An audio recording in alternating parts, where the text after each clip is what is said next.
Hi guys and welcome back to the channel Deepak Yadav Education.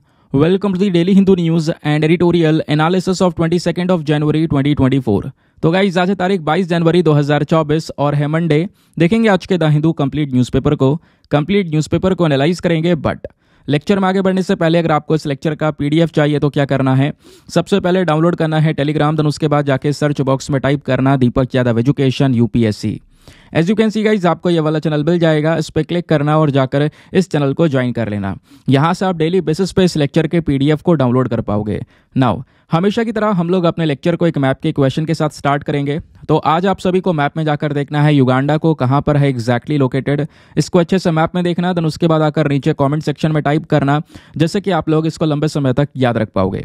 साथ ही साथ एक question solve करेंगे जो कि यूपीएससी प्रीवियस ईयर साल 2009 के प्रीलिम्स में पूछा गया था। डेली बेसिस पे हम लोग यहाँ पर एक प्रीवियस ईयर क्वेश्चन को भी सॉल्व करते हैं। क्वेश्चन क्या बोलता है, where is the famous Virupaksha temple located. जो विरूपाक्षा मंदिर है वो कहाँ पर स्थित है। Option number A Bhadrachalam, B Chidambaram, C Hampi या फिर डी श्रीकालाहस्ती। तो इसका सही आंसर सभी को नीचे कमेंट सेक्शन में देना है। एटलीस्ट सभी को इसमें पार्टिसिपेट करना है, जैसे मैं आप लोगों से डेली बेसिस पे बोलता हूं। बाय द वे इसका जो करेक्ट आंसर है वो मैंने आपको टेलीग्राम पर प्रोवाइड करवा दिया है, वहां से भी आप इसको चेकआउट कर सकते हो। और अगर वहां पर आंसर नहीं मिलता है तो भी कोई परेशान होने की जरूरत नहीं है, क्योंकि वीडियो के लास्ट में इसके करेक्ट आंसर का डिस्कशन हम लोग करेंगे। तो चलो शुभारंभ करते हैं और चलते हैं सबसे पहले थंबनेल वाले इंपॉर्टेंट आर्टिकल की तरफ। तो दोस्तों ये जो टॉपिक है ना, ऐसा नहीं है कि कोई नई न्यूज़ आ चुकी है, इसकी चर्चाएं बहुत लंबे समय से हो रही हैं। हमारे एग्जामिनेशन के लिए एक इंपॉर्टेंट टॉपिक होने वाला है, specially GS paper number 1 geography के पॉइंट ऑफ व्यू से। जब हम लोग बात करते हैं अलग अलग कॉन्टिनेंट्स की, तो दोस्तों आप लोगों ने ज्योग्राफी में कॉन्टिनेंटल ड्रिफ्ट थ्योरी के बारे में पढ़ा होगा। अब ये कॉन्टिनेंटल ड्रिफ्ट है क्या।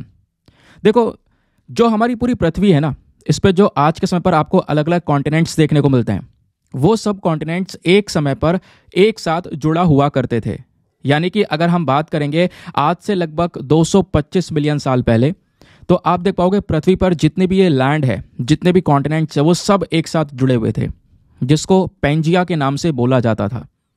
अब धीरे धीरे क्या होता है, ये कॉन्टिनेंट्स आपस में टूटने लगते हैं और टूट कर दोस्तों आज के समय पर इतने सारे कॉन्टिनेंट्स हमारे पास में है, जैसे north America, south America, Africa, Eurasia, ये सब कॉन्टिनेंट्स हमको अलग मिल चुके हैं। हुआ कैसे, समय के साथ में ये धीरे धीरे करके टूटते हुए चले गए। तो 225 मिलियन साल पहले ये बेसिकली हमारा पूरा का पूरा स्थिति थी। और फिर उसके बाद कुछ समय बीता, देन उसके बाद में 180 मिलियन साल पहले अगर आप देख पाओगे तो ये जो पेंजिया कॉन्टिनेंट था, जो पूरा एक हुआ करता था, ये 2 हिस्सों में टूट गया। और जो ऊपर वाला हिस्सा था इसको नाम दिया गया लॉरेशिया, और नीचे वाला जो हिस्सा था इसको नाम दिया गया गोंडवाना। ठीक है, अब कहानी यहीं पर नहीं रुकती है, ये आगे फर्दर टूटते रहते हैं।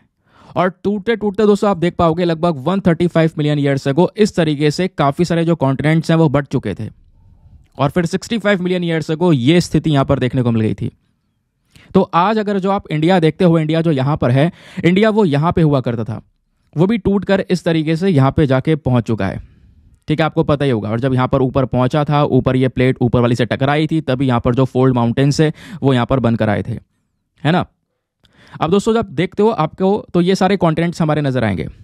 नॉर्थ अमेरिका है, साउथ अमेरिका है, अफ्रीका है, यूरोप है, मिडिल ईस्ट है, एशिया है, उसके अलावा यहाँ पर ऑस्ट्रेलिया एंड ओशियानिया है। नीचे आपको एंटार्क्टिका भी देखने को मिलेगा। ठीक है, तो आज जो हमारी पूरी मैप की स्थिति है वो कुछ इस तरीके से दिखाई पड़ रही है, लेकिन एक समय पर ये सब के सब जुड़ा हुआ करते थे, जैसे मैंने आपको दिखाया। ठीक है, तो कहोगे आज हम इसे क्यों डिस्कस कर रहे हैं। डिस्कस इसलिए कर रहे हैं क्योंकि दोस्तों आज भी ना ये जो कॉन्टिनेंट टूटने की पूरी कहानी है वो रुकी नहीं है। कॉन्टिनेंट्स आज भी टूट रहे हैं। और यहीं पर हम बात कर रहे हैं अफ्रीकन कॉन्टिनेंट की। तो दोस्तों न्यूज़ ये निकल कर आ रही है कि जो अफ्रीकन कॉन्टिनेंट है, ये आप देख पाओगे, ये पूरा का पूरा अफ्रीकन कॉन्टिनेंट है, इसका इतना हिस्सा टूटने वाला है। बेसिकली बहुत समय लगेगा, मिलियंस ऑफ ईयर्स लगेंगे, लेकिन इतनी बड़ी दरार आ चुकी है। दरार लगातार साल ब साल गहरी होती चली जा रही है। ये आप देख पाओगे, वहां की फोटो है, ये दरारें पूरी तरह से गहरी हो चुकी हैं। और एक अनुमान है कि इस तरीके से अफ्रीका का ये जो हिस्सा है ये टूट कर इधर पानी में आ जाएगा। एक नया ओशन दोस्तों यहां पर जन्म लेने वाला है। और ये जो कॉन्टिनेंट टूट कर आएगा, ये हमारे पास में एक नया कॉन्टिनेंट आ जाएगा। हालांकि थोड़ा इसमें समय लगेगा, लेकिन आप देख पाओगे ये दरारें कुछ इस तरीके से हो रही हैं। ये अफ्रीका की सारी फोटोज हैं। दिन ब दिन, साल ब साल ये दरारें लगातार गहरी हो रही हैं और बढ़ती हुई चली जा रही हैं। वही यहाँ पर मेंशन किया गया है कि 2 भागों में बट जाएगा अफ्रीका, क्योंकि हमें बीच में लंबी लंबी दरारें देखने को मिली। ठीक है, ये आप देख पाओगे इस तरीके से ये दरार आ रही है। आगे आते हैं। अब दोस्तों यहाँ पर ऐसा क्यों? क्योंकि आपको पता होना चाहिए ये सारी चीज़ें ना टेक्टोनिक प्लेट्स के ऊपर बेस्ड है ना। आपको पता है कि यहाँ पे ना बहुत सारी टेक्टोनिक प्लेट्स आपको देखने को मिलती है। इस तरीके से आप देख पाओगे, ये है पूरा का पूरा, ये आप देख पाओगे पूरा साउथ अमेरिका है, ये टेक्टोनिक प्लेट अलग है। तो ये टेक्टोनिक प्लेट्स आपस में ये मूव करती रहती हैं, इनका मूवमेंट होता रहता है। कभी कोई प्लेट एक दूसरे से दूर जा रही है, कोई टकरा रही है आपस में। तो जो टेक्टोनिक प्लेट्स है ये एक साल में 4 से 5 आप कह सकते हो mm के हिसाब से खिसकती रहे, ऐसा यहाँ पर हमारे पास में इंफॉर्मेशन है। और साइंटिस्ट के मुताबिक बताया गया धरती की जो सतह है, जो सरफेस है, ये मुख्य तौर पर अगर आप देखोगे तो 7 बड़ी और कई छोटी छोटी टेक्टोनिक प्लेट से मिलकर बनी हुई है। जैसे मैंने आपको दिखाया, ये तो यहाँ पर बड़ी बड़ी प्लेट्स हो गई, तो ये 7 बड़ी प्लेट्स हैं और फिर बीच में ही बहुत सारी छोटी छोटी टेक्टोनिक प्लेट्स भी आपको यहाँ पर देखने को मिल जाती हैं।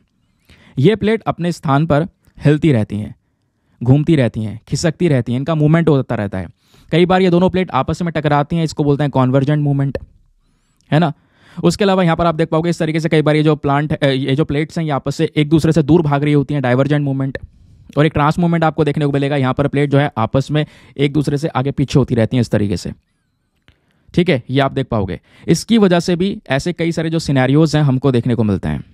और अगर आप यहाँ पर देखोगे तो स्पेशली यहाँ पे हम लोग अफ्रीका की बात करते हैं, तो यहाँ पर ये वाला जो पोर्शन है ना, ये दोनों प्लेट्स एक दूसरे से दूर भाग रही हैं। वाली प्लेट इधर भाग रही है, वाली प्लेट इधर भाग रही है। इस चक्कर में दरारें लगातार बढ़ती चली जा रही हैं और कुछ समय बाद यहाँ पर नजर आएगा ये हिस्सा अलग हो चुका है, एक नया ओशन यहाँ पे जन्म ले चुका है, एक नया समुद्र यहाँ पर बन चुका है। ठीक है, आई होप आपको यहाँ पर इसको लेकर एक बढ़िया से जो क्लैरिटी है वो मिल चुकी है। मैं आपको बता दूं ये न्यूज़ आर्टिकल में इसलिए भी डिस्कस कर रहा हूँ क्योंकि रिसेंटली खबर ये भी आई है कि जो इंडियन टेक्टोनिक प्लेट है वो भी 2 हिस्सों में टूट सकता है आने वाले समय पर। स्पेशली जो तिब्बत वाला रीजन है वहाँ पर उसके नीचे हिस्से से हमको यहाँ पर ये जो इन्फॉर्मेशन है वो दी है साइंटिस्ट ने। ठीक है, उसके बारे में कुछ और कंफर्मेशन वाली जो रिपोर्ट्स हैं वो आएंगी, तब मैं एक डिटेल एनालिसिस करूंगा। तो ये भी न्यूज़ में था, वो भी न्यूज़ में था, तो आई होप आपको ये जो पर्टिकुलर पूरा का पूरा मामला है वो समझ में आ चुका है। आगे आते हैं नेक्स्ट आर्टिकल पर।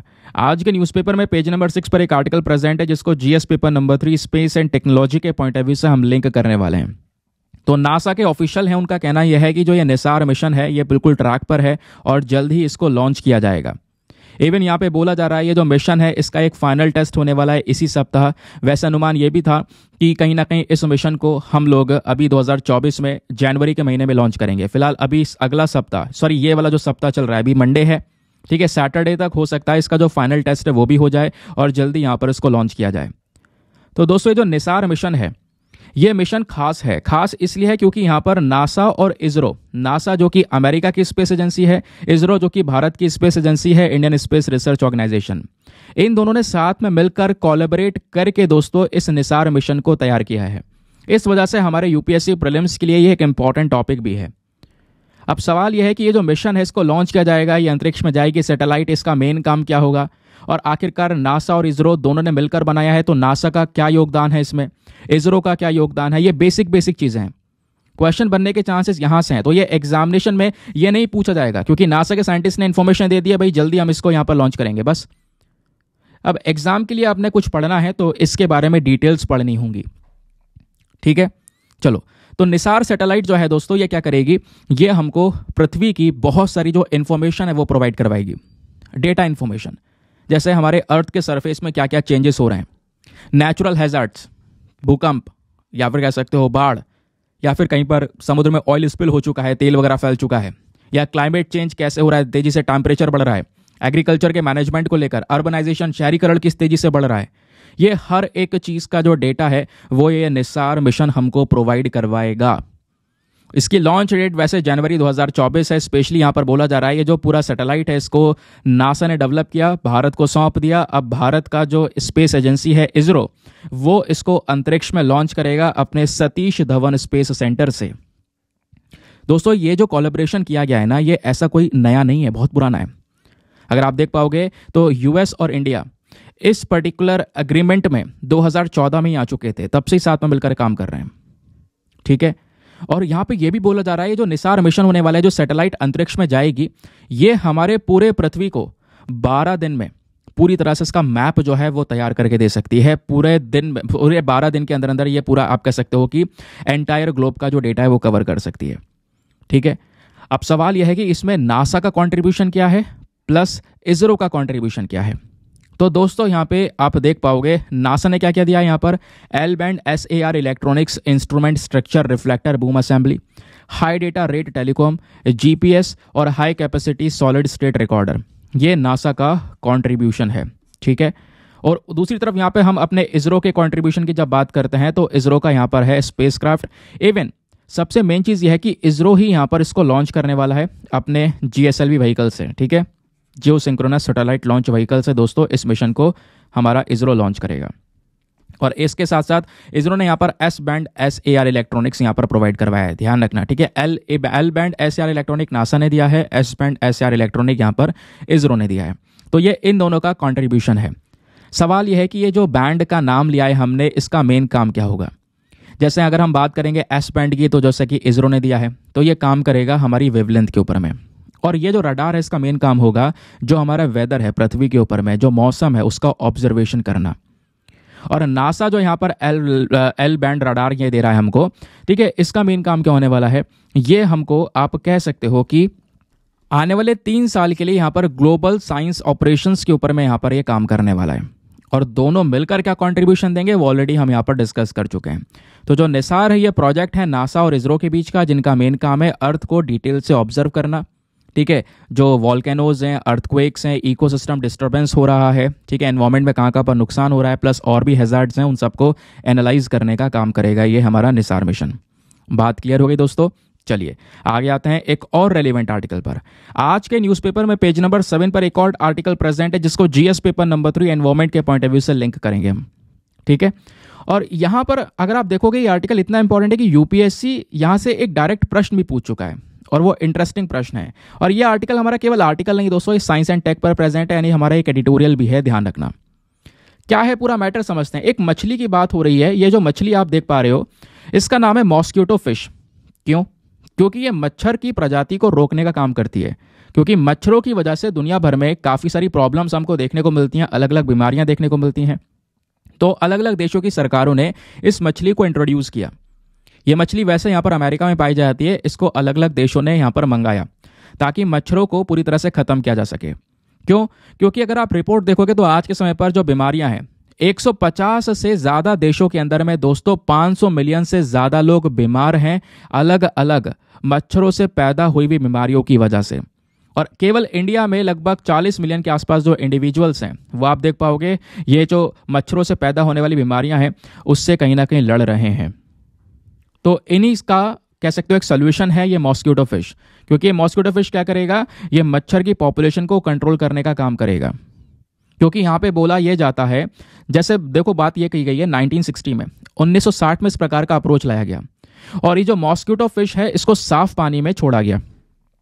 और इस मॉस्किटो फिश ने क्या किया, जो मच्छरों के लार्वा होता है, मच्छरों को जो अंडे होते हैं दोस्तों उनको ये खाना स्टार्ट किया और बहुत सारे अंडे एक साथ में यहाँ पर ये खा जाती है। ठीक है, तो ये अच्छा सॉल्यूशन देखने को मिला, मच्छर पैदा ही नहीं हुआ उससे पहले यहाँ पे खा के खत्म कर दिया इन्होंने। और नहीं तो फिर हमें कुछ केमिकल सोल्यूशन अपनाना पड़ता, पेस्टिसाइड वगैरह कीटनाशक वगैरह छिड़कना पड़ता, और कीटनाशक छिड़कते तो पानी गंदा होता, या फिर आप कह सकते हो जो ह्यूमन हेल्थ है बेसिकली वो बर्बाद होती, इकोसिस्टम के ऊपर नुकसान पहुंचता। तो बहुत सारे आप देख पाओगे ये ऐसे इनिशिएटिव्स हैं जो कहीं ना कहीं एनवायरमेंट फ्रेंडली हैं। और यहाँ पर भी जो ये मॉस्किटो फिश है इसकी 2 प्रजातियाँ आती हैं। एक आपको देखने को मिल जाएगी गैम्बूजिया एफिन्स और दूसरी आपको देखने को मिल जाएगी गैम्बूजिया होलब्रुकी। ठीक है, अब अलग अलग देशों ने दोस्तों इस प्रकार की प्रजातियों को अपने देश में यहाँ पर इंट्रोड्यूस कर रखा है ताकि इस प्रकार से जो ये मच्छर हैं इनको कंट्रोल किया जा सके। तो भारत ने भी ऐसा इंट्रोड्यूस किया होगा, हाँ बिल्कुल। तो जो Indian council of medical research है तो इन्होंने भी यहाँ पर एक इंपॉर्टेंट रोल प्ले किया मॉस्किटो का मैनेजमेंट करने के लिए हमारे देश में। और 1928 में दोस्तों ये गैम्बूजिया नाम की जो मछली है, देखो इस मछली को हम लोग मॉस्किटो फिश भी बोलते हैं प्लस गैम्बूजिया भी बोलते हैं, ध्यान रखना दोनों नाम ज़्यादा ज़रूरी हैं। तो 1928 में गैम्बूजिया को सबसे पहली बार लाया गया था इंडिया में अंग्रेज़ों के शासन के समय पर। उस समय आपको पता है ब्रिटिश रूल चल रहा था। फिर थोड़े समय बाद यहाँ पर क्या हुआ, अलग अलग गवर्नमेंट ऑर्गेनाइजेशन ने जैसे ICMR, national institute of malaria research, local municipal corporations, fisheries department, health department, सब साथ में आ गए और सब साथ में मिलकर यहाँ पर इन्होंने इस एफर्ट को अच्छी तरीके से इम्प्लीमेंट करना शुरू किया ताकि मलेरिया से लड़ा जा सके, क्योंकि उस समय पर मलेरिया एक प्रोमिनेंट डिजीज थी जिसकी वजह से लाखों लोगों की जान जा रही थी। तो ये जो आइडिया आया कि भैया हाँ, एक नई स्पीशी को हम लोग यहाँ पर इंट्रोड्यूस कर सकते हैं और ये जो नई स्पीशी होगी मछली की, ये क्या करेगी, मॉस्किटो के लार्वा को खा खाकर ख़त्म कर देगी, जिससे मॉस्किटो की पॉपुलेशन ऑटोमेटिकली कम हो जाएगी। अब पॉपुलेशन कम हो जाएगी तो ऑब्वियस सी बात है, बीमारी जो उसका डिजीज बर्डन है वो भी हमको कम होता हुआ नजर आएगा। ठीक है, ये बात यहाँ पर आपको समझ में आ गई दोस्तों। अब आगे आते हैं। अब पता है प्रॉब्लम क्या है, ये आर्टिकल क्यों लिखा गया है। ये तो आपने देखा कि यार बढ़िया चीज़ है, इस फिश को ऐसे इंट्रोड्यूस किया जा सकता है, लेकिन पता है प्रॉब्लम क्या है, ये जो मॉस्किटो फिश है अब हमारे लिए या दुनिया भर की कंट्रीज़ के लिए जिन्होंने इसको इंट्रोड्यूस किया उनके लिए सरदर्दी बनती चली जा रही है, क्योंकि ये जो फिश है ये खुद एक इन्वेजिव स्पीशी बन चुकी है। स्पेशली इंडिया में भी इन्वेजिव स्पीशी है ये। इन्वेजिव स्पीशी मतलब ये मछली की प्रजाति इतनी ज़्यादा बढ़ चुकी है, इसकी पॉपुलेशन इतनी बढ़ चुकी है कि अब ये जो हमारे देश में पाई जाने वाली मछलियाँ हैं, नेटिव फिश हैं, उनकी पॉपुलेशन को ये ख़त्म कर रही हैं। अब हमारे एनवायरमेंट को यहाँ पर ये नुकसान पहुँचा रही हैं। तो ये एक प्रॉब्लम वाला जो सिनेरियो है वो हमको देखने को मिल चुका है, जिस वजह से ये जो आर्टिकल है वो आपको न्यूज़ में देखने को मिलेगा। अब जब बात करते हैं गैम्बूसिया फिश की, तो इसमें मेल और फीमेल दोनों के बीच में ध्यान रखना, जो फीमेल का साइज होता है वो मेल से बड़ा होता है। ये आपको क्लियरली दोनों फोटोज में डिफरेंस दिख रहा होगा। मेल के पास में डोर्सल फिन है, जबकि यहाँ पर फीमेल के पास में आपको देखने को मिलेगा। ठीक है, यहाँ पर आपको एनल फिन नजर आएगा और यहाँ पर यह कॉर्डल फिन नजर आएगा, ग्राविड स्पॉट नजर आएगा। तो इस प्रकार से कुछ यहाँ पर दी गई है, बस खाली डिफरेंस ध्यान रखना, फीमेल का साइज मेल से बड़ा होता है। अब जैसे मैंने बेसिक चीज़ आपको बताई, क्योंकि ये देखो आर्टिकल इतना काम का नहीं होगा, लेकिन आर्टिकल के जरिए यहाँ पर गैम्बूसिया फिश के बारे में हम पढ़ रहे हैं, तो एग्जामिनेशन में क्वेश्चन बन सकता है। तो प्रॉपर नोट्स कुछ लिखने के लिए आपके पास में कंटेंट होना चाहिए, तो हर एक आर्टिकल में ये चीज़ मैं आपको प्रोवाइड करवा देता हूँ। अब जब बात करते हैं गैम्बूसिया फिश की, तो उसको मॉस्किटो फिश के नाम से भी जानते हैं। ठीक है, और दोस्तों जैसे मैंने बोला ये यूनाइटेड स्टेट्स अमेरिका में यहाँ पर स्पेशली पाई जाती है। ठीक है, इसका मेन काम क्या है, मॉस्किटो को कंट्रोल करना। मॉस्किटो को कंट्रोल करने के लिए अलग अलग देश यहाँ पे अपनी रणनीति में इस मछली को भी इंक्लूड करते हैं। अब बात यह है कि जो एक सिंगल फुल ग्रोन फिश होती है, यानी कि एक सिंगल अगर जो मछली है वो मॉस्किटो के लगभग 100 से 300 लार्वा को हर दिन खा सकती है, हर दिन। लार्वा से फिर धीरे धीरे आपको पता है ना मॉस्किटो में, अब जैसे तितली का यहाँ पे पूरा साइकिल होता है, पता होगा मॉस्किटो की लाइफ साइकिल में लार्वा होता है, लार्वा से प्यूपा बनता है, प्यूपा से एडल्ट यहाँ पर मॉस्किटो होता है, फिर उसके बाद में एक एडल्ट पूरा यहाँ पर एडल्ट मॉस्किटो हमको मिलता है। ठीक है, तो इस तरीके से यहाँ पर जो साइकिल है वो चलती रहती है। तो क्या है, पैदा होने से पहले यहाँ पर 100 से 300 मॉस्किटो लार्वा को हर दिन यहाँ पर एक मछली खा सकती है। साथ ही साथ में आप देख पाओगे जो मलेरिया को कंट्रोल करने की रणनीतियाँ हैं इंडिया में 1928 से ही, उसमें यहाँ पर ये जो मछली है वो उसका हिस्सा बन चुकी है। और international union for conservation of nature IUCN ने इस गैम्बूसिया फिश को कह सकते हो इन्वेजिव एलियन स्पीशी डिक्लेयर कर दिया है पूरे दुनिया के अंदर में। आप इमेजिन करो, एक 72 प्रजाति यहाँ पर इसको डिक्लेयर कर दिया गया है। हमने इंट्रोड्यूस किया था मच्छरों को कंट्रोल करने के लिए। अब मच्छरों को कंट्रोल करके इनकी प्रजाति इतनी तेजी से बढ़ चुकी है, इनका पॉपुलेशन इतना तेजी से इंक्रीज कर चुका है कि ये उन देशों की, फॉर एग्जाम्पल इंडिया की भी जो नेटिव फिश हैं उनकी पॉपुलेशन को ये लगातार खत्म कर रही हैं। ठीक है, इतना क्लियर हो गया दोस्तों। अब देखो एग्जामिनेशन में कितना सरल तरीके से क्वेश्चन पूछा गया था। क्वेश्चन ये था 2008 का था, the release of which one of the following into ponds well helps in controlling mosquitoes, यानी कि इन चारों जानवरों में से कौन से एक एनिमल को हम अपने पॉन्ड में, कुएं में छोड़ सकते हैं मॉस्किटोज को कंट्रोल करने के लिए। तो उसका सही उत्तर क्या है, option number C, gambusia fish. देखो डायरेक्ट प्रश्न था ये, समझ गए। आगे आते हैं दोस्तों। आगे बढ़ने से पहले एक इंपॉर्टेंट इन्फॉर्मेशन, अगर आप लोग हमारे पेड ग्रुप्स को ज्वाइन करना चाहते हो तो आपके पास में एक बढ़िया मौका है इसको ज्वाइन करने का। यहाँ पर आपको डेली करंट नोट्स के PDF वगैरह प्रोवाइड करवाए जाते हैं। फॉर एग्जांपल जैसे भी हमने 2 आर्टिकल डिस्कस किए, उस आर्टिकल में अगर आप देखोगे तो काफ़ी सारा बैकग्राउंड डेटा है, आपके नोट्स हैं, तो उन सब नोट्स को लिखने की जरूरत नहीं है, क्योंकि लिखने बैठोगे घंटों लगा दोगे और ये PDF संभालना भी काफ़ी मुश्किल हो जाता है। फॉर एग्जाम्पल जैसे आज का PDF है 90 स्लाइड्स हैं, कभी 100 हो जाती हैं, 120 हो जाती हैं, कभी कम हो जाती हैं, तो इनको स्टोर करना या इसको मेंटेन करना ही मुश्किल हो जाता है। तो एक अच्छा सोल्यूशन ये है कि इस पेड ग्रुप में दोस्तों डेली बेसिस पे आपको करंट नोट्स, जो ये इसमें नोट्स आपको मिलता है, बैकग्राउंड डेटा, वो सब प्रिंटेड फॉर्म में प्रोवाइड करवाया जाता है। आप चाहो तो उस पर्टिकुलर PDF का प्रिंट आउट वगैरह भी आराम से निकलवा कर अपने पास में स्टोर करके पढ़ सकते हो, या फिर उसकी ज़रूरत नहीं है तो आप अपने आराम से मोबाइल फ़ोन में डाउनलोड करो PDF, क्योंकि सारा कंटेंट डेट वाइज पड़ा हुआ है, किसी भी तारीख का डाउनलोड करो, पढ़ो, डिलीट कर दो, स्टोरेज वगैरह का कोई इशू नहीं होगा, क्योंकि आपके पास में इस ग्रुप में अनलिमिटेड ऑप्शंस हैं। और उससे अच्छी बात, सारा कंटेंट सिक्योर है, डेट वाइज पड़ा हुआ है। ठीक है, जिसमें आपको कोई प्रॉब्लम नहीं होगी करंट अफेयर्स को पढ़ने के लिए। दूसरी बात, क्योंकि अगर आप प्रिपरेशन कर रहे हो यूपीएससी के लिए तो करंट अफेयर केवल 1-2-3 महीने की बात नहीं है, 1.5 साल 2 साल तक स्टोरेज यहाँ पे आपने करके रखना होगा। वो सब यहाँ पर इस ग्रुप में आपको मिल जाएगा। इस ग्रुप को ज्वाइन करने का जो फी पेमेंट है वो भी बहुत मिनिमम है, just 499 for the life time access. आपका जब तक सिलेक्शन ना हो जाए तब तक आप 499 में इस ग्रुप को ज्वाइन करके रख सकते हैं, और गारंटी है कुछ दिनों बाद ही आपका अमाउंट रिकवर हो जाएगा, लेकिन उसके बेनिफिट्स आपको बाद में भी मिलते रहेंगे। इस ग्रुप को ज्वाइन करने के लिए करना क्या होगा, व्हाट्सएप पर जाना, यहाँ पर आपको एक नंबर दिया गया है 8534873368। इस नंबर पर मैसेज कर देना कि हाँ I want to join this group. आपको वहाँ पर पेमेंट का प्रोसेस मिलेगा, और पेमेंट के प्रोसेस से ज़्यादा इंपॉर्टेंट दोस्तों डेमो वीडियो का लिंक भी मिलेगा। आप पूरे डेमो वीडियो को एक बार चेक कर लेना कि हाँ मुझे किस तरीके से फ़ायदे हो सकते हैं।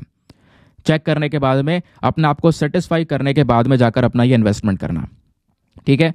और दोस्तों एक बात और, काफ़ी सारे फेक ग्रुप बन चुके हैं, है ना, फेक चैनल्स भी बन चुके हैं टेलीग्राम के ऊपर में, वो आपसे पैसा मांगेंगे। तो प्लीज़ वो फेक चैनल्स को एक बार सही से देख लिया करो, रिव्यू कर लिया करो, किसी को कोई अमाउंट पे मत करना। आपको यहाँ पर ये नंबर दिया गया है, इस नंबर पर ही मैसेज करना है। ये नंबर आपको क्लियरली दिख पा रहा होगा, ठीक है। तो कई सारे फेक लोग भी आ चुके हैं, मैंने कई से लोगों को देखा है, उनके चैनल्स देखे हैं, वो भी यहाँ पर इस तरीके से चीज़ें पेस्ट कर देते हैं, नंबर चेंज कर दिया है बस खाली। तो प्लीज़ इन चीज़ों से बी अवेयर रहें। और साथ ही साथ में आप देखोगे ऐसे फ्रॉड्स लंबे समय से होते हुए आ रहे हैं कई सारे लोगों के साथ में, अपने साथ भी हो रहा है, तो यहाँ पर ध्यान रखना इस बात को, ठीक है।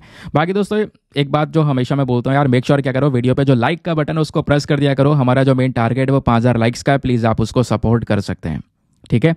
चलिए आते हैं नेक्स्ट आर्टिकल पर, और बहुत ध्यान से चीज़ों को सुनते हुए चलो पूरे एनालिसिस में, क्योंकि लास्ट में जैसे हम लोग आपका टेस्ट लेते हैं ना, उसी तरीके से आज भी आपका एक प्रैक्टिस टेस्ट होने वाला है। आपका स्कोर वगैरह चेक किया जाएगा, देखेंगे आपने कितना कंसंट्रेशन लगाकर पूरे के पूरे एनालिसिस को सुना है।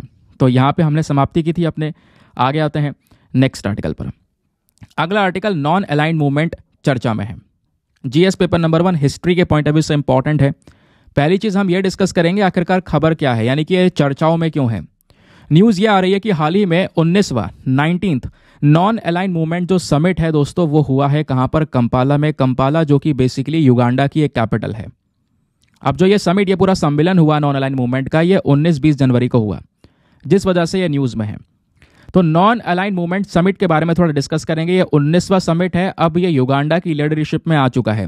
अब युगांडा 2027 तक दोस्तों नॉन अलाइन मूवमेंट की लीडरशिप को संभालेगा। ये आप देख पाओगे, इस तरीके से ये नॉन अलाइन मूवमेंट का लोगो है, और युगांडा के पास में चेयरमैनशिप आ चुकी है 2024 से 2027 तक। अब युगांडा से पहले किसके पास में चेयरमैनशिप थी, तो वो अज़रबैजान के पास में थी। ध्यान रखना, very very important for your examination, specially one day examination. तो अज़रबैजान से ये लीडरशिप अब आ चुकी है युगांडा के पास में, ठीक है। तो रिसेंटली इस मीटिंग के दौरान ये सब कुछ किया गया। सवाल यह है कि नॉन अलाइन मूवमेंट था क्या। तो दोस्तों नॉन अलाइन मूवमेंट को फाउंड करने वाले 5 इसके फाउंडिंग फादर्स हैं, और वो 5 फाउंडिंग फादर्स कौन कौन हैं। युगोस्लाविया के जोसेफ ब्रॉस टेटो, इंडिया के जवाहरलाल नेहरू जी, इंडोनेशिया के सुकार्नो, इजिप्ट के गमल अबेल नसर, और घाना के क्वामे नक्रुमा। तो ये 5 लोग थे जो कि मेन फाउंडिंग फादर्स थे, जिन्होंने यहाँ पर इस नॉन अलाइन मूवमेंट को बनाया। अब दोस्तों बात कर लेते हैं पहले थोड़ा सा युगांडा के बारे में, क्योंकि युगांडा में रिसेंटली मीटिंग हुई है, युगांडा को यहाँ पर लीडरशिप मिल चुकी है। तो युगांडा एक अफ्रीकन कंट्री है, आपको ये देखने को मिलेगा। युगांडा के आसपास कई सारे कंट्रीज़ हैं जो कि इसके साथ में बाउंड्री को शेयर करते हैं। और दूसरी बात अगर आप देखोगे तो युगांडा एक लैंडलॉक कंट्री भी है। इधर डेमोक्रेटिक रिपब्लिक ऑफ कॉन्गो है, साउथ सूडान है, कीनिया है, नीचे तांजानिया भी आपको यहाँ पे नजर आएगा, ठीक है।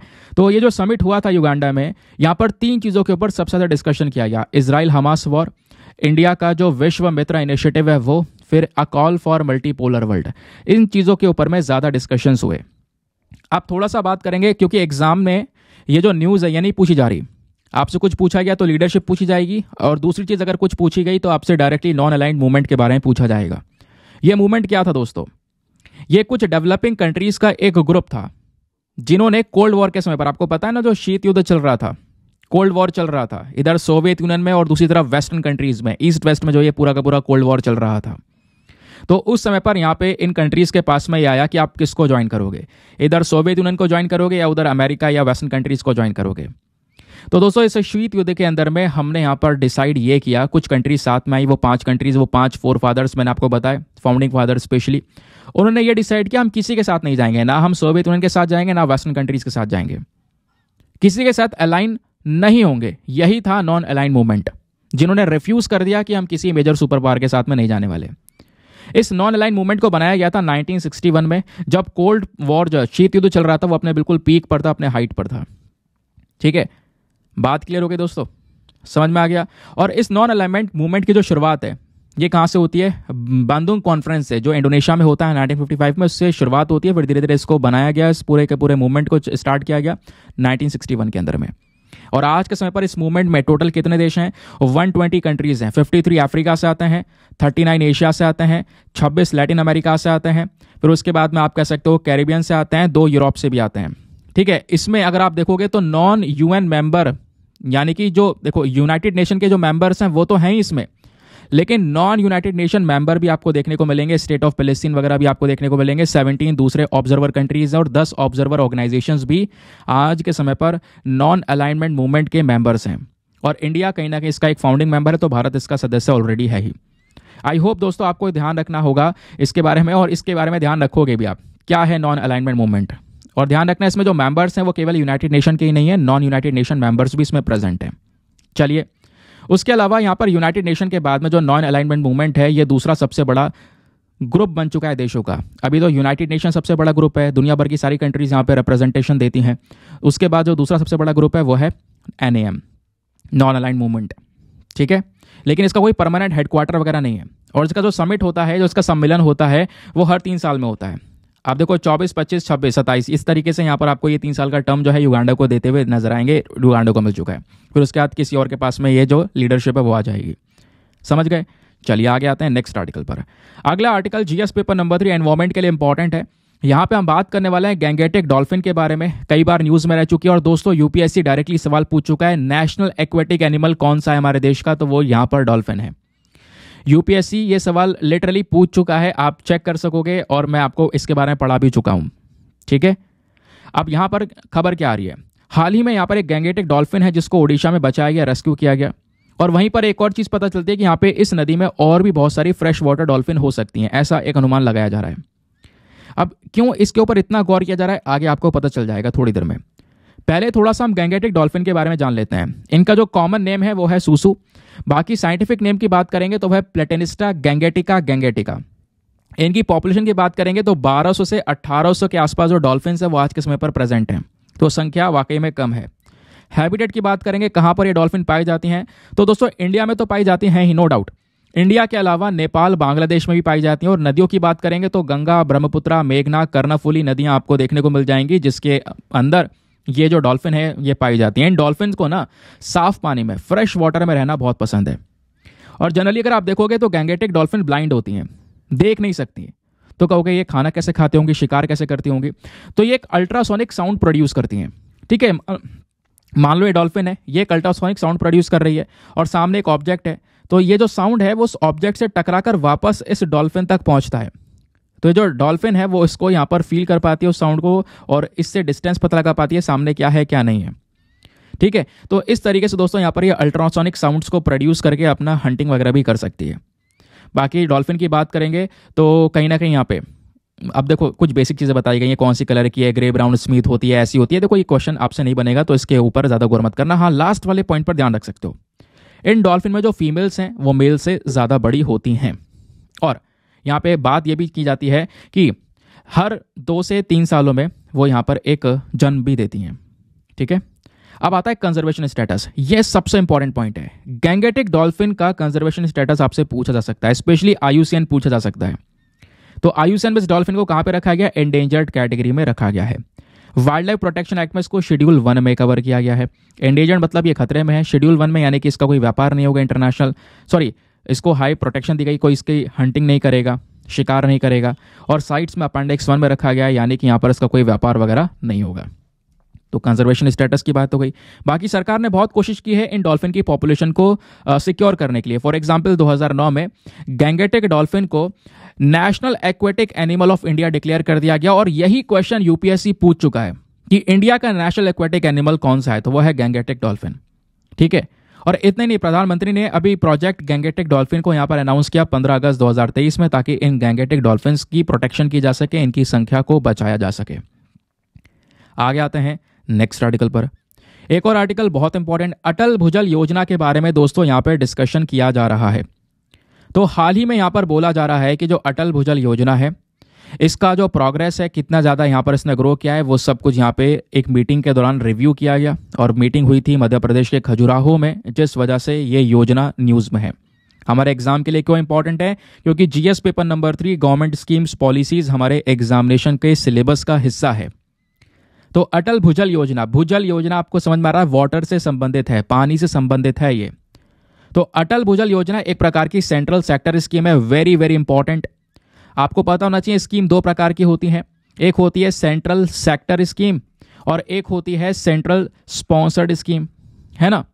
सेंट्रल सेक्टर स्कीम वो स्कीम होती है जहां पर केंद्र सरकार सारा पैसा खर्चती है। सेंट्रली स्पॉन्सर्ड स्कीम वो स्कीम होती है जहां पर केंद्र सरकार और राज्य सरकार आपस में मिलकर पैसा खर्चती हैं उस स्कीम को इंप्लीमेंट करने के लिए। बात क्लियर हो गई? अब दोस्तों ये जो अटल भुजल योजना है ये क्या है? एक सेंट्रल सेक्टर स्कीम है जिसको साल 2019 में लॉन्च किया गया था। इस स्कीम का जो ड्यूरेशन है वो 5 साल का है, 2020 से 2025 तक, और इसको इंक्रीज किया गया था मतलब मई 2023 में 2 साल के लिए। इसका मेन ऑब्जेक्टिव क्या है? अटल भुजल योजना का जो मेन ऑब्जेक्टिव है, मेन उद्देश्य है, क्यों लेकर आई गई स्कीम? ताकि जो हमारा ग्राउंड वाटर रिसोर्सेस हैं, जमीन के नीचे जो पानी प्रेजेंट है, उसका प्रॉपर मैनेजमेंट किया जा सके कुछ एरियाज में। क्योंकि दोस्तों इसका प्रॉपर मैनेजमेंट ना होने की वजह से एक हद से ज़्यादा ग्राउंड वाटर को एक्सट्रैक्ट किया गया है, निकाला गया है, जिस वजह से ग्राउंड वाटर टेबल लगातार डाउन जाता जा रहा है। तो उस ग्राउंड वाटर का प्रॉपर मैनेजमेंट के लिए अटल भुजल योजना की शुरुआत होती है।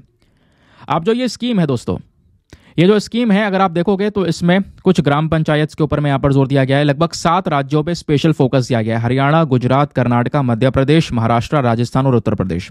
यहाँ पर अलग अलग ग्राम पंचायत पर फोकस दिया गया है कि भाई इस स्कीम को वहाँ पर इंप्लीमेंट किया जाए और स्पेशली जो ग्राउंड वाटर है उसका प्रॉपर तरीके से मैनेजमेंट किया जाए। अब इस स्कीम के 2 मेजर कंपोनेंट्स हैं।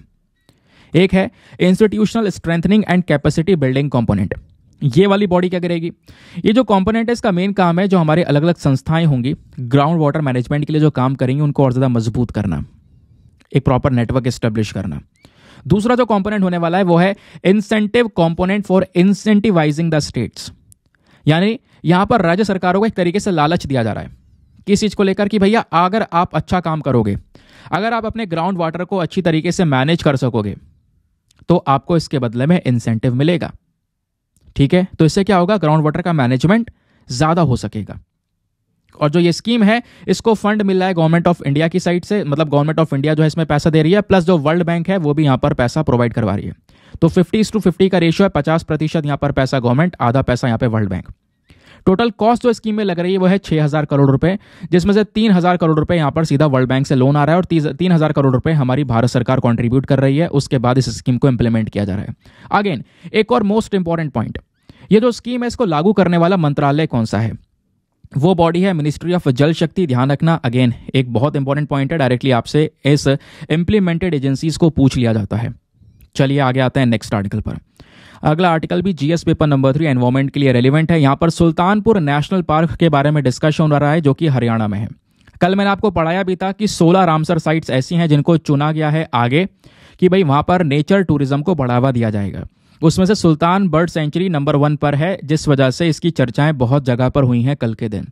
और दोस्तों इस प्रकार की सेंचुरीज जब न्यूज़ में होती हैं तो उनका लोकेशन सबसे इंपॉर्टेंट होता है। आपको मैं कई बार बता चुका हूं या हर बार बोलता हूं, जब भी national park, sanctuary, wild life sanctuary, biosphere reserve या न्यूज़ में हो तो प्लीज़ आप उसका लोकेशन रट लिया करो। रटने से ही काम चलेगा, कुछ चीज़ें रटी ही जाएंगी, ऐसा नहीं है हर चीज़ समझी ही जा सके।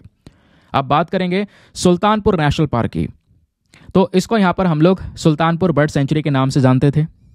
ठीक है, इसका लोकेशन बात करेंगे तो हरियाणा में, स्पेशली यहाँ पर जो गुड़गांव डिस्ट्रिक्ट है वहाँ पर ये एग्जैक्टली लोकेटेड है। दिल्ली से लगभग 46 किलोमीटर की दूरी पर है और ये एक रामसर साइट है। 2021 में इसको रामसर साइट के अंदर में रखा गया था, एक इंटरनेशनल इंपॉर्टेंस मिल चुका है। बायोडाइवर्सिटी की बात करेंगे तो दोस्तों यहाँ पर ये जो पूरी बर्ड सेंचुरी है, यहाँ पे कई सारी घासें अलग अलग प्रकार की, नीम है, बर्बरी है ना, इस प्रकार के जामुन है, तो अलग अलग प्रकार के यहाँ पे प्लांट्स की स्पीशीज हैं। और जब बात करते हैं एनिमल्स में तो बर्ड्स की स्पीशीज 320 से ज़्यादा अलग अलग चिड़ियों की प्रजातियां यहाँ पर पाई जाती हैं सुल्तानपुर में, इस पर्टिकुलर पार्क के अंदर में। इसमें कॉमन हूप हो गई, पर्पल सनबर्ड, ब्लैक फ्रैंकोलिन, कई सारी बर्ड्स ऐसी जो बाहर से भी आती हैं। कुछ और माइग्रेटरी बर्ड्स हैं, फॉर एग्जांपल कॉमन टील हो गया, कॉमन ग्रीन शैंक रफ, ये बाहर से आती हैं बर्ड्स उड़कर, कुछ समय के लिए रुकती हैं। इस वजह से भी ये जो बर्ड सेंचुरी इंपॉर्टेंट है, सुल्तानपुर नेशनल पार्क इंपॉर्टेंट है, ठीक है। और यहीं पर दोस्तों जो नीलगाय है उसका भी प्रेजेंट सबसे ज़्यादा आपको देखने को मिलता है। लगातार एफर्ट्स लगाए जा रहे हैं ताकि इस पर्टिकुलर पार्क को बचाया जा सके, ठीक है। और इसके लिए भी नेचर टूरिज्म भी स्टार्ट हो रहा है। नाउ लोकेशन इंपॉर्टेंट था, ध्यान रखना। आगे आते हैं अगले एक और इंपॉर्टेंट आर्टिकल पर। यहां पर बात की जा रही है फॉरेन कंट्रीब्यूशन रेगुलेशन एक्ट के बारे में, FCRA। कई बार डिस्कस किया हुआ है, कल डिस्कस करना चाहता था बट यहां पर मैंने कहा कि भाई मैंने पहले डिस्कस किया हुआ है तो डिस्कस नहीं कर रहे। लेकिन फिर मैंने देखा कई सारे लोगों के कॉमेंट्स आए जो कि मुझे सही भी लगा कि यार बहुत लोगों का कहना यह है कि सर हम बिल्कुल नए नए हैं, हम जैसे आज या अभी 2 दिन पहले से आपका चैनल फॉलो कर रहे हैं, वीडियो अच्छा लग रहा है, हम यहाँ पर बने हुए हैं, लेकिन कुछ चीज़ें जब आप बोल देते हो सर ये मैंने पढ़ा रखा है, तो या तो टाइम पीरियड बता दो कि कब पढ़ाया है, या तो फिर सर उसको दोबारा रिवाइज करवा दो ताकि हमको यहाँ पर ये इसके बारे में समझ में आ जाए। तो काफ़ी लोगों ने कमेंट किया कल के वीडियो में, क्योंकि कल मैंने आपको ये वाला टॉपिक स्किप कर दिया था जिस वजह से यहाँ पर कमेंट्स आए। तो ठीक है, ऐसे ही करूँगा। अगर लगता है यहाँ पर कोई आर्टिकल है जिसको दोबारा पढ़ाने की ज़रूरत है तो पढ़ा देंगे, नहीं तो फिर मैं आपको टाइम पीरियड दे दूंगा कि भैया इस तारीख को इस टाइम पर, मतलब इस तारीख को वीडियो में इतने मिनट पर या मैंने ये टॉपिक पढ़ाया हुआ है, ठीक है। तो आपका टॉपिक ऐसा नहीं होगा, कोई नया स्टूडेंट है तो ऐसा नहीं होगा कि यहाँ पर उसको कुछ समझ में नहीं आए, क्योंकि मेरा काम भी यही है कि हर एक बच्चा, चाहे वो नया हो चाहे वो पुराना हो, जिसकी तैयारी अच्छी हो, जिसकी तैयारी बिल्कुल ना हो, हर एक व्यक्ति को बहुत अच्छे से सटीक तरीके से बेसिक्स के साथ में हर एक आर्टिकल समझ में आए, ठीक है। तो यहाँ पर न्यूज़ क्या है, तो हाल ही में जो हमारा सेंटर फॉर पॉलिसी रिसर्च है, एक leading Indian public policy think tank, इसका जो FCRA लाइसेंस है वो कैंसिल कर दिया गया है, जिस वजह से ये न्यूज़ में है। और इसी वजह से जो FCRA है वो चर्चा में है, फॉरेन कंट्रीब्यूशन रेगुलेशन एक्ट। ये एग्जैक्टली है क्या? तो दोस्तों जो FCRA एक्ट है ये हमारी पार्लियामेंट के थ्रू लेकर आया गया ताकि बाहर से, देखो आपको नाम से पता चल रहा है फॉरेन कंट्रीब्यूशन रेगुलेशन एक्ट।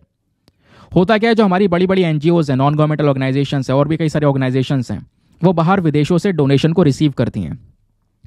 अब कई बार उन डोनेशन का गलत उपयोग होने लगता है, तो वो जो बाहर से डोनेशन आ रहा है, फॉरेन कंट्रीब्यूशन आ रहा है इन NGOs के पास में, उस कंट्रीब्यूशन को रेगुलेट करने का काम, उसको कंट्रोल करने का काम ये FCRA करता है। समझ गए? सिंपल है बिल्कुल। तो जो फॉरेन कंट्रीब्यूशन आया है उसको रेगुलेशन करने का काम इस कानून के माध्यम से किया जाता है, जिसका नाम है FCRA। दुनिया भर से यहाँ पर कंट्रीब्यूशन आता है, फंडिंग आती है NGOs के पास में, तो उसको रेगुलेट करना, उस फंड का गलत उपयोग ना हो, देश के खिलाफ उपयोग ना हो, देश की सिक्योरिटी खतरे में न डाली जाए, इन सब चीज़ों का ध्यान रखना। और यहीं पर कुछ और चीज़ें ऐड की गई हैं, प्रोहिबिशन। फॉर एग्जाम्पल इस एक्ट में यह भी बोला गया है कि मान लो कोई व्यक्ति यहाँ पर उसके पास में फॉरेन कंट्रीब्यूशन आ रहा है और वो फॉरेन कंट्रीब्यूशन देश के खिलाफ में, नेशनल इंटरेस्ट के अगेंस्ट में यूज़ करना चाहता है, तो उन चीज़ों को पूरी तरह से रोकना। दूसरा बात आता है रजिस्ट्रेशन का। भाई आप इतनी आसानी से फॉरेन कंट्रीब्यूशन रिसीव कर भी नहीं सकते, क्योंकि जितनी भी ऑर्गेनाइजेशंस है जो FCRA के तहत ये कंट्रीब्यूशन रिसीव करती हैं, डोनेशन रिसीव करती हैं, तो उन ऑर्गेनाइजेशन को सरकार की परमिशन लेनी पड़ती है सबसे पहले, तभी जाकर यहां पर वो फंडिंग ले सकते हैं बाहर के किसी कंट्री से।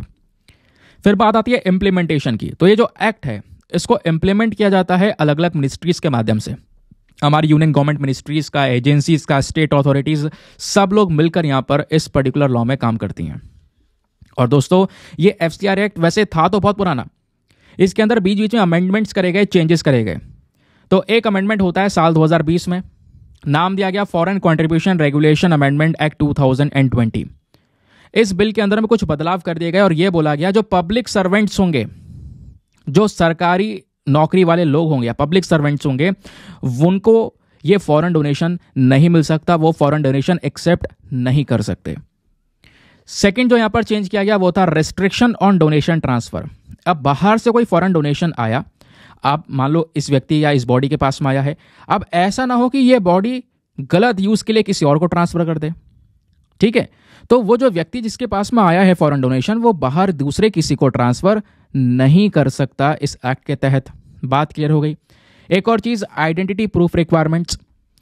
अपने आप को रजिस्टर करवाने के लिए बहुत सारा जो डेटा है वो चाहिए होता है, Aadhaar number, passport copy, overseas citizen of India card, ये सब कुछ यहाँ पर प्रोवाइड करवाना जरूरी है एज अ आइडेंटिटी प्रूफ, तब जाके आप ये फॉरेन डोनेशंस को एक्सेप्ट कर पाओगे।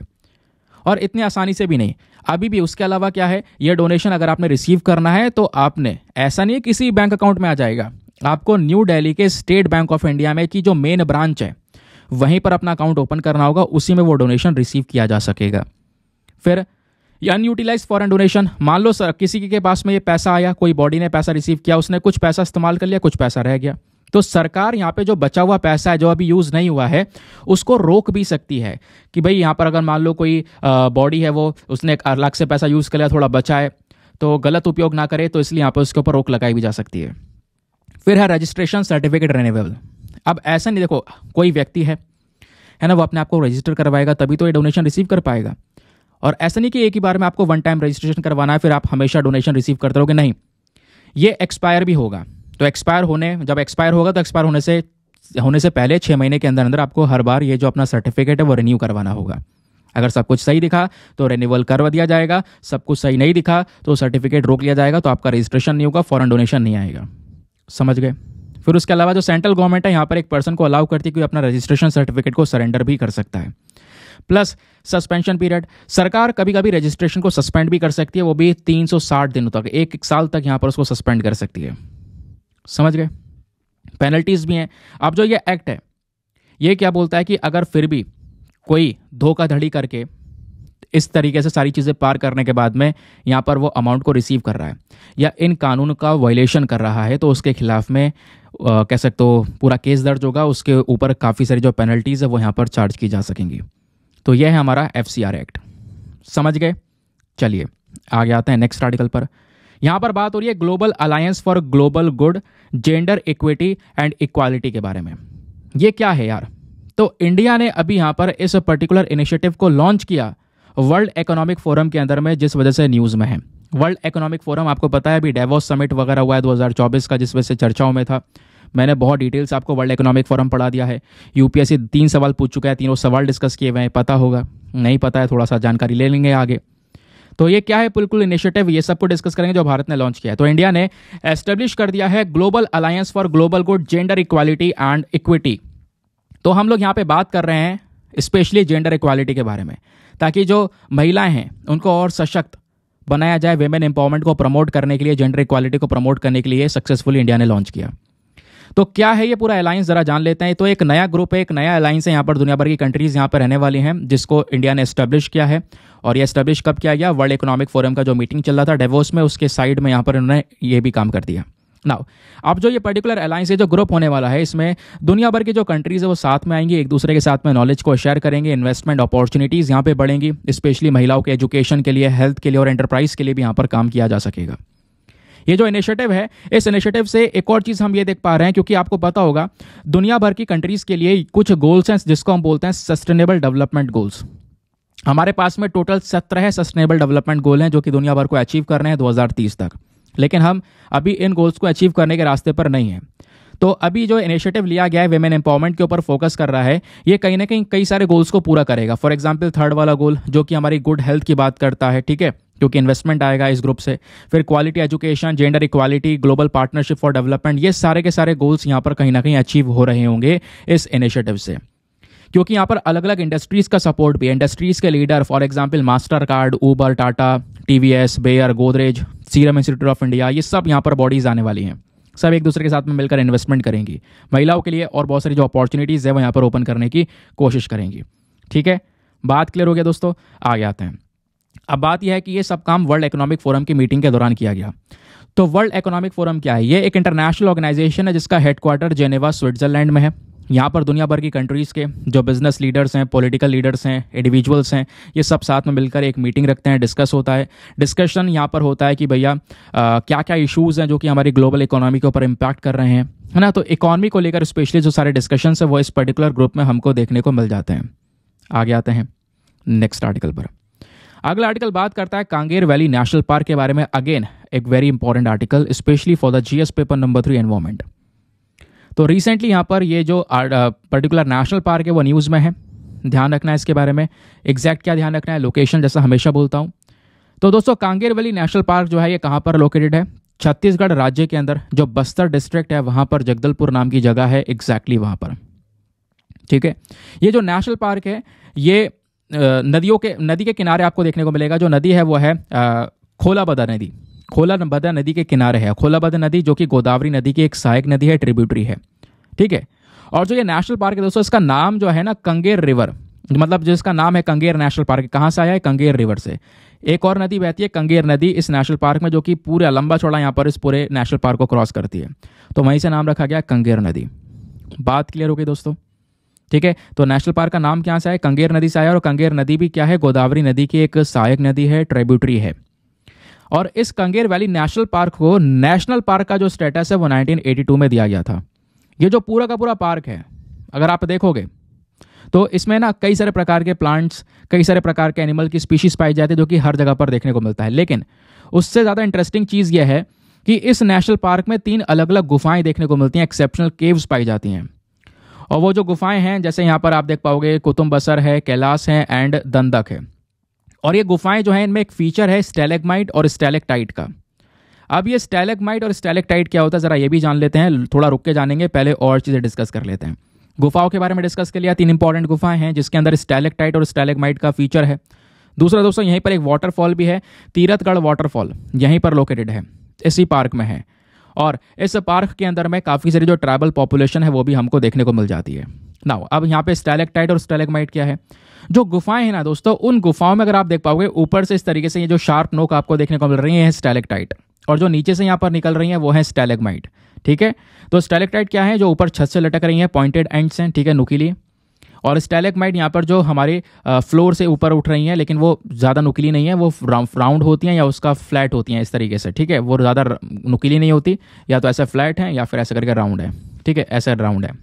तो ये आपको इस तरीके से जो गुफाएं हैं वो वहाँ पर देखने को मिल जाती हैं। प्लस इसी कंगेर वैली नेशनल पार्क में कई सारे आपको एनिमल्स देखने को मिल जाएंगे, जैसे tiger, mouse deer, leopard, wild cat, sambar, इस प्रकार के कई सारे एनिमल्स भी देखने को मिलते हैं। अगला आर्टिकल, एक और इंपॉर्टेंट आर्टिकल, ये भी एनवायरमेंट के लिए इंपॉर्टेंट है दोस्तों। एक इंटरेस्टिंग सी मछली न्यूज़ में, आप फिश आप देख पा रहे हो, ये जो फोटो है बड़ी अजीब सी लग रही है, लेकिन मछली है एक जिसका नाम है लैम्प्रे फिश, बहुत ही अजीब है और न्यूज़ में आ चुकी है। एग्जामिनेशन के लिए पढ़ना ज़रूरी है।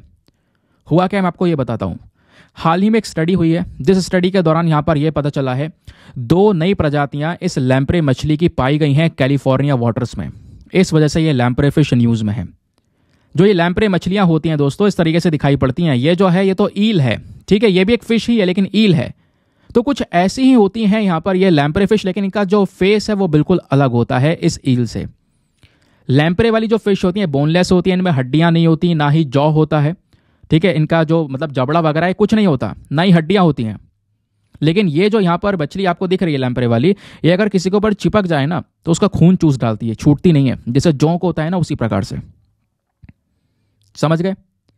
और उसके बाद यहाँ पर बोला जा रहा है जो लैम्प्रे फिश का इतिहास बहुत पुराना है, लगभग 350 मिलियन साल पुराना इतिहास आपको देखने को मिलेगा। और ऐसी मछलियाँ जिनके जबड़े नहीं होते उनको हम लोग यहाँ पर अग्नाथन्स के नाम से भी जानते हैं, ठीक है। ये मछलियाँ कोस्टल फ्रेश वाटर में भी यहाँ पर पाई जाती हैं और पूरे दुनिया में यहाँ पर देखने को मिलेंगे एक्सेप्ट अफ्रीका। ध्यान रखना इंपॉर्टेंट है, अफ्रीका को छोड़कर ज़्यादातर रीजन्स में यहाँ पर ये मछलियाँ पाई जाती हैं। इनके फीचर्स की बात करेंगे तो ये मछलियाँ 15 से लेकर 100 सेंटीमीटर बड़ी हो सकती हैं। बोनी फिश जैसे मैंने बोला, यहाँ पर जो हड्डियाँ वगैरह हैं वो यहाँ पर इतनी होती नहीं है। इसके अंदर में जो मैंने पहले ही आपको बताया बोनलेस मछली है, हड्डियाँ वगैरह नहीं देखने को मिलेगी। उसके अलावा इनके साइड में अगर आप देखोगे ये जो मछली है इस तरीके से नजर आती है, इसका फेस ऐसा होता है आगे से, लेकिन साइड में आप देख पाओगे यहाँ पर ये जो है ना, ये आप देख पा रहे होंगे, ये छोटे छोटे गिल ओपनिंग्स हैं। इन्हीं गिल ओपनिंग्स के माध्यम से यहाँ पर ये क्या करती है, सांस वगैरह लेती है, ठीक है। उसके अलावा जैसे शार्क होती है ना, उनके स्केलेटन्स कार्टिलेज से बने होते हैं, कुछ उसी प्रकार से आपको ये लैम्प्रे फिश भी देखने को मिलेगी। बाकी मैं आपको बता ही चुका हूँ, इसके मुंह में छोटे छोटे कई सारे दांत होते हैं, मतलब हंड्रेड्स ऑफ दांत। आपको ये छोटे छोटे जो व्हाइट कलर के दिख रहे हैं ना दांत हैं, 100 से ज़्यादा दांत आपको देखने को मिलेंगे। लेकिन प्रॉपर अगर आप देख पाओगे जो जॉ होता है ना वो यहाँ पर आपको नज़र नहीं आएगा, ठीक है। बात क्लियर हो गई दोस्तों, आगे आते हैं। अब यहाँ पर क्या है कि ये जो मछलियाँ होती हैं ये माइग्रेटरी फिश भी होती हैं, इधर से उधर फ्रेश वाटर से सॉल्ट वाटर में ट्रैवल करती रहती हैं, है ना, खारे पानी से साफ पानी, साफ पानी से खारे पानी में। ज़्यादातर इनकी जो ज़िंदगी है वो पूरे समुद्र के अंदर बीतती है। उसके अलावा यहाँ पे बात यह भी है कि ये जो मछलियाँ हैं कभी कभी किसी दूसरे जानवर पर जब चिपक जाती हैं ना तो उनका खून चूसने लगती हैं, बड़ी बड़ी मछलियों पर चिपक जाती हैं, ठीक है, और उनका खून लगातार वो चूसती रहती हैं, ये छूट नहीं सकती, जोंक की तरह, जैसे मैंने आपको यहाँ पर बताया, ठीक है। बात क्लियर हो गई, चलिए ध्यान रखना, लैम्प्रे फिश के बारे में थोड़ी अजीब सी फिश न्यूज़ में है, तो पढ़ना हमारे लिए ज़रूरी भी था। आगे आते हैं नेक्स्ट आर्टिकल पर। यहाँ पर प्रधानमंत्री आवास योजना के बारे में डिस्कशन किया जा रहा है, स्पेशली प्रधानमंत्री आवास योजना अर्बन, जिसको हम PMAY अर्बन के नाम से जानते हैं। इस ऐसी योजना एक रूरल एरियाज़ के लिए भी है, गाँव वाले क्षेत्र के लिए भी है, ठीक है, सबको पता होगा। लेकिन हम यहाँ पे अर्बन वाले की बात कर रहे हैं, शहर वाले क्षेत्र में जो ये स्कीम इंप्लीमेंट की गई है इसके बारे में। तो रिसेंटली प्रधानमंत्री जी यहाँ पर इस योजना के बारे में डिस्कशन कर रहे थे एक इवेंट के दौरान, और वहीं पर उनकी आंखों में थोड़ा पानी आ जाता है इन सब चीज़ों के बारे में डिस्कशन करते करते, है ना, कि बहुत सारे जो घर हैं अभी कह सकते हो कि डेडिकेटेड होम्स है वो यहाँ पर कंस्ट्रक्ट किए जा रहे हैं, कई सारे लोगों को घर प्रोवाइड करवाए गए इस पर्टिकुलर स्कीम के तहत। अब जो ये प्रधानमंत्री आवास योजना अर्बन स्कीम है, शहर वाली स्कीम है, इसको दोस्तों 2015 में ही इंप्लीमेंट किया गया था, तब से ये लागू है, ठीक है। भारत सरकार ने यहाँ पर इसको इंप्लीमेंट किया, ministry of housing and urban affair के तहत यहाँ पर ये पर्टिकुलर स्कीम को लागू किया गया है। इसका मेन ऑब्जेक्टिव क्या था? स्टार्टिंग में इसका मेन ऑब्जेक्टिव ये था कि 2022 तक हर एक व्यक्ति को, ठीक है, उसको घर मिल सकते, एक पक्का घर यहाँ पर उसको प्रोवाइड करवाया जा सके। ये बात यहाँ पर हमारा एक मेन टारगेट था। ये जो स्कीम है ये हमारे पूरे के पूरे, मतलब पूरा देश, ऐसा नहीं है किसी स्टेट की बात कर रहे हैं, पूरे देश के अंदर जो शहर वाला एरिया है स्पेशली उसको कवर करने की बात करता है ये जो स्कीम है। इसको यहाँ पर अलग अलग तरीके से इंप्लीमेंट भी किया गया है, आप देख पाओगे। अफोर्डेबल हाउस प्रोवाइड करवाया जा रहा है ना, डेवलपमेंट इन सितु स्लम रीडेवलपमेंट हो रहा है, जो स्लम एरियाज हैं स्पेशली वहीं पर अंदर ही डेवलपमेंट किया जा रहा है। Credit link subsidy schemes provide करवाई जा रही हैं, सपोर्ट के लिए यहाँ पर उधार के बेसिस पर यहाँ पर आप कह सकते हो उनको अमाउंट प्रोवाइड करवाया जा रहा है लोगों को, ताकि वो जो ये घर हैं वो यहाँ पर अफोर्ड कर सकें।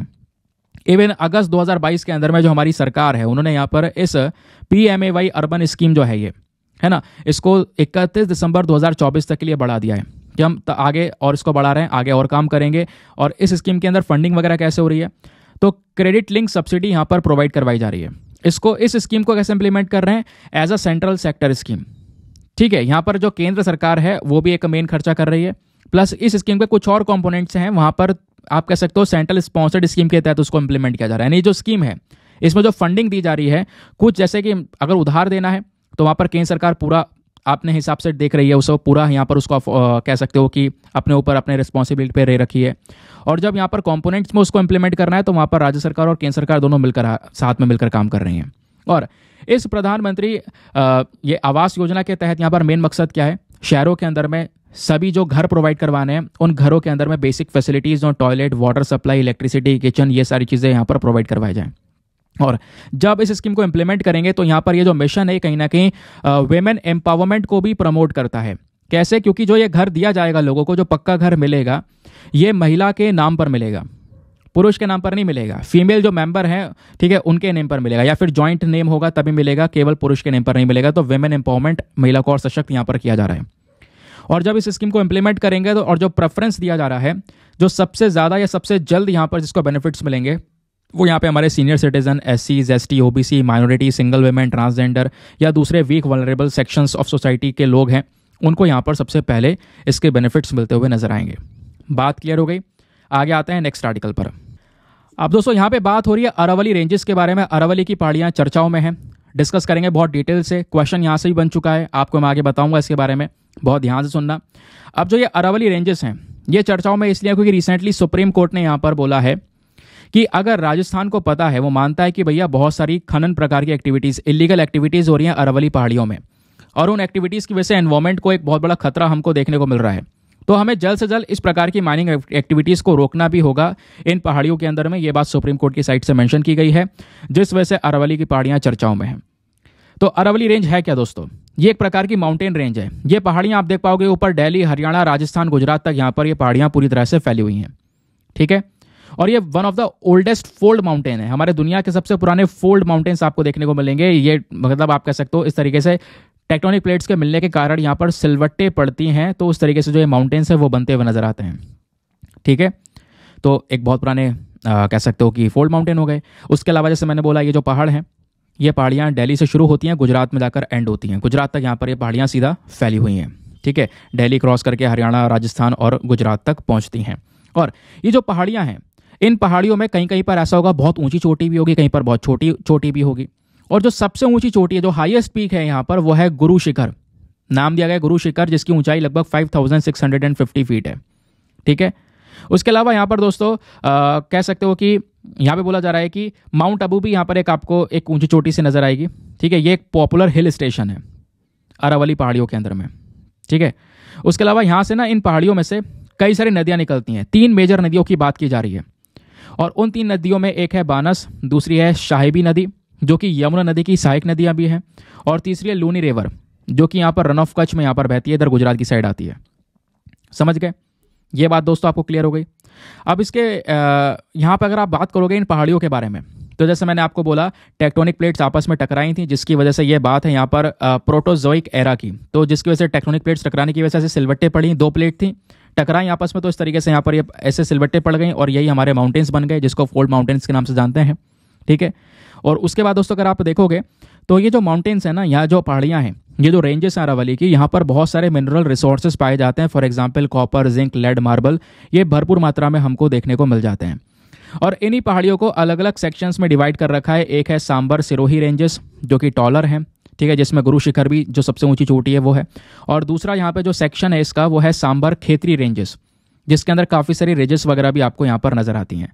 और इन्हीं अरावली पहाड़ियों में अगर आप देखोगे तो कई सारे नेशनल पार्क्स भी हैं, कई सारे वाइल्ड लाइफ सेंचुरी भी हैं जो कि अरावली हिल्स के इसी बेल्ट में आती हैं। For example Sariska national park, Kumbhalgarh sanctuary, mount Abu sanctuary, ये सब यहाँ पर दोस्तों यहीं पर आती हैं रेंजेस के अंदर में। ठीक है, ये बेसिक डेटा था, इंपॉर्टेंट था एग्जामिनेशन के लिए, क्वेश्चन आपसे बन सकता है और इसका ध्यान रखना है बिल्कुल। आगे आएंगे एडिटोरियल डिस्कशन पे। तो आज के न्यूज़पेपर में हमारे द हिंदू में 2 एडिटोरियल थे। एक तो मैं डिस्कस कर चुका हूँ गैम्बोजिया फिश वाला स्टार्टिंग में ही, एक एडिटोरियल ये है। अब इस एडिटोरियल में दोस्तों आपने टाइम वेस्ट नहीं करना है, क्यों? ऑलरेडी मैंने यहाँ पर बहुत डिटेल से इस आर्टिकल को डिस्कस कर रखा है। कहाँ पर डिस्कस कर रखा है? तो 22 दिसंबर का वीडियो प्लीज ओपन कीजिए। 22 दिसंबर 2023 द हिंदू बाय दीपक यादव लिख देना, आपको मेरा वीडियो मिलेगा। वहाँ पर दूसरा या तीसरा आर्टिकल मैंने यही डिस्कस किया है, जहाँ पे पोस्ट ऑफिस बिल के बारे में सब कुछ समझाया, क्या फायदे क्या नुकसान, हर एक एस्पेक्ट डिस्कस करेंगे। तो यहाँ पर आपने टाइम वेस्ट करने की बिल्कुल भी आवश्यकता है नहीं। चलिए अब आते हैं हम लोग अपने लेक्चर के सबसे मेन पोर्शन पर, और वो है हमारा प्रैक्टिस टेस्ट। देखेंगे आपने कितने कंसंट्रेशन और कितने मेमोरी के साथ में हर चीज़ सुनी है। दोस्तों यहाँ पे ना डेफिनेटली आपका जो फोकस है वो इंप्रूव होता है। अगर आप पूरे लेक्चर को बहुत बढ़िया तरीके से सुनते हो, लास्ट में इन क्वेश्चंस को अटेम्प्ट करते हो, तो आपके फोकस के ऊपर इंपैक्ट पड़ेगा और वही कंसंट्रेशन आपको बहुत आगे लेकर जाएगा। देखते हैं कितने कंसंट्रेशन, आपकी हेयरिंग पावर कैसी है, मेमोरी पावर कैसी है, आपको अब पता चलेगा क्वेश्चन सॉल्व करके। और लास्ट में स्कोर लिखे बिना बिल्कुल मत जाना। स्कोर जो भी आएगा उसको नीचे कमेंट सेक्शन में लिखना। पहले मैं आपको लास्ट सारा एक साथ क्वेश्चंस बताऊंगा, फिर लास्ट में एक साथ सभी के आंसर बताऊंगा। रीमैच करना, चेक करना, देखना कहां पर आप गलत हो और कहां पर सही हो।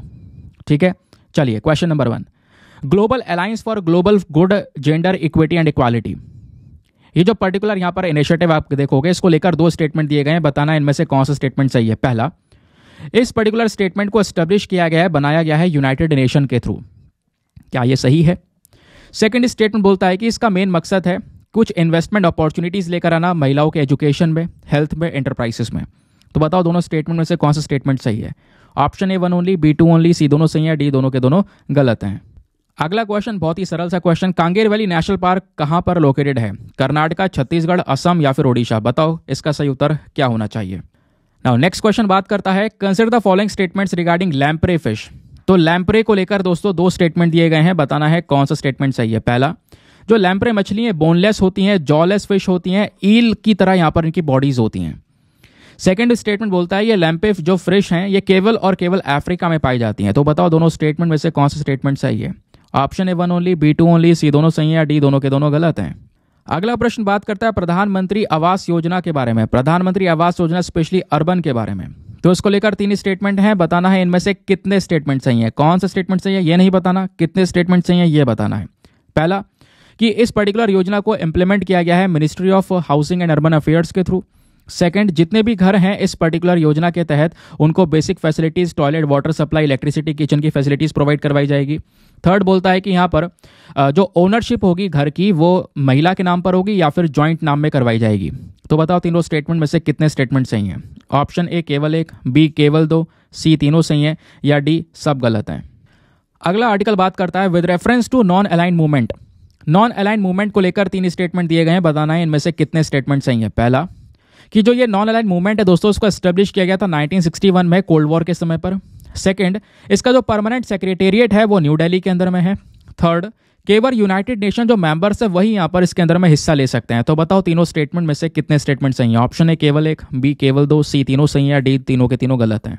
अगला आर्टिकल बात करता है अटल भुजल योजना को लेकर। अगेन यहाँ पर दो स्टेटमेंट्स हैं, इनमें से कितने स्टेटमेंट सही हैं आपने बताना है, सॉरी कौन सा स्टेटमेंट सही है ये बताना है। पहला, इस अटल भुजल योजना का जो मेन मकसद है वो है ग्राउंड वाटर जो रिसोर्सेस हैं उसका प्रॉपर मैनेजमेंट करना, स्पेशली वाटर स्ट्रेस्ड एरियाज के अंदर में।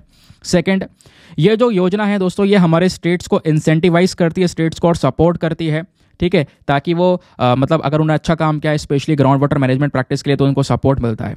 तो बताओ दोनों स्टेटमेंट में से कौन सा स्टेटमेंट सही है? ऑप्शन है 1 ओनली, बी 2 ओनली, सी दोनों सही है या डी दोनों के दोनों गलत हैं। अगला प्रश्न बात करता है गैंगेटिक डॉल्फिन के बारे में। तो गैंगेटिक डॉल्फिन के रेफरेंस में 3 स्टेटमेंट्स है, बताना इनमें से कितने स्टेटमेंट सही है। पहला, ये जो डॉल्फिन है दोस्तों ये केवल और केवल फ्रेश वाटर में जी सकती है। सेकंड, ये एसेंशियली ब्लाइंड होती है, देख नहीं सकती, लेकिन यहाँ पर ये अपना शिकार करती है अल्ट्रासोनिक साउंड्स को प्रोड्यूस करके। थर्ड स्टेटमेंट, ये जो डॉल्फिन है केवल और केवल भारत में पाई जाती है। तो बताओ तीनों में से कितने स्टेटमेंट सही हैं? ऑप्शन है केवल एक, बी केवल दो, सी तीनों सही है, डी तीनों के तीनों गलत हैं। अगला क्वेश्चन बात करता है फॉरेन कंट्रीब्यूशन रेगुलेशन एक्ट को लेकर। बताओ दो स्टेटमेंट है, दोनों में से कौन सा स्टेटमेंट सही है? पहला, जो पब्लिक सर्वेंट्स होंगे वो दोस्तों इस एक्ट के तहत फॉरेन डोनेशन को एक्सेप्ट नहीं कर सकते। सेकंड स्टेटमेंट बोलता है जो ऑर्गेनाइजेशंस हैं, ठीक है, ऑर्गेनाइजेशंस जिसको यहाँ मतलब कि जितनी भी ऑर्गेनाइजेशन अगर उनको फॉरेन फंडिंग चाहिए, फॉरेन फंडिंग, तो उसके लिए सरकार की परमिशन जरूरी है। तो बताओ दोनों स्टेटमेंट में से कौन सा स्टेटमेंट सही है? ऑप्शन है 1 ओनली, बी 2 ओनली, सी दोनों सही है, डी दोनों के दोनों गलत हैं। तो दोस्तों ये थे हमारे सारे क्वेश्चंस। आई होप आप लोगों ने मैक्सिमम क्वेश्चंस को बिल्कुल सही अटेम्प्ट किया होगा ना। एक एक करके सभी क्वेश्चंस के आंसर्स को देखना शुरू करेंगे, लास्ट वाले क्वेश्चन से शुरू करेंगे ताकि आप रीमैच कर सको, देख सको कितने क्वेश्चन आपने सही किए और कितने गलत किए हैं। चलिए, यहाँ पे आपसे पूछा गया था फॉरेन कंट्रीब्यूशन रेगुलेशन एक्ट को लेकर। बताओ दो स्टेटमेंट्स हैं, इनमें से कौन सा स्टेटमेंट सही है? यहाँ पे दोनों के दोनों स्टेटमेंट सही हैं। आपको बताइए जो पब्लिक सर्वेंट्स है बिल्कुल वो फॉरेन डोनेशन रिसीव नहीं कर सकते और ऑर्गेनाइजेशन को पहले सरकार की परमिशन लेनी होगी तभी वो रिसीव कर पाएंगी। फिर अगले प्रश्न में आपसे पूछा गया गैंगेटिक डॉल्फिन को लेकर। बताओ दो स्टेटमेंट, सॉरी 3 स्टेटमेंट है, इनमें से कितने सही हैं? केवल 2 स्टेटमेंट सही हैं, एक गलत है। पहला, क्या ये फ्रेश वाटर में रहती हैं? सही बात है। ब्लाइंड होती हैं लेकिन ये अपना शिकार अल्ट्रासोनिक साउंड्स प्रोड्यूस करके करती हैं, सही बात है। तीसरा, केवल भारत में पाई जाती हैं, ये गलत है। भारत के साथ साथ नेपाल और बांग्लादेश में भी पाई जाती हैं, इस वजह से 2 ओनली करेक्ट आंसर। फिर यहाँ पे पूछा गया अटल भुजल योजना को लेकर। बताओ दो स्टेटमेंट है, दोनों में से कौन सा सही है? दोनों के दोनों स्टेटमेंट यहाँ पर करेक्ट है, ठीक है। हाँ, ग्राउंड वाटर रिसोर्सेज के मैनेजमेंट के लिए इस पर्टिकुलर योजना को लेकर आया गया। फिर यहाँ पे आपसे पूछा गया नॉन अलाइंड मूवमेंट को लेकर। बताओ 3 स्टेटमेंट है, इनमें से कितने स्टेटमेंट सही हैं? केवल एक सही है, बाकी 2 गलत हैं। अच्छा, बताओ पहला वाला, इसको 1961 में बनाया गया था कोल्ड वॉर के समय पर, सही बात है। सेकंड, इसका परमानेंट सेक्रेटरीट न्यू दिल्ली में, गलत बात है। नॉन अलाइंड मूवमेंट का कोई परमानेंट हेडक्वार्टर है ही नहीं।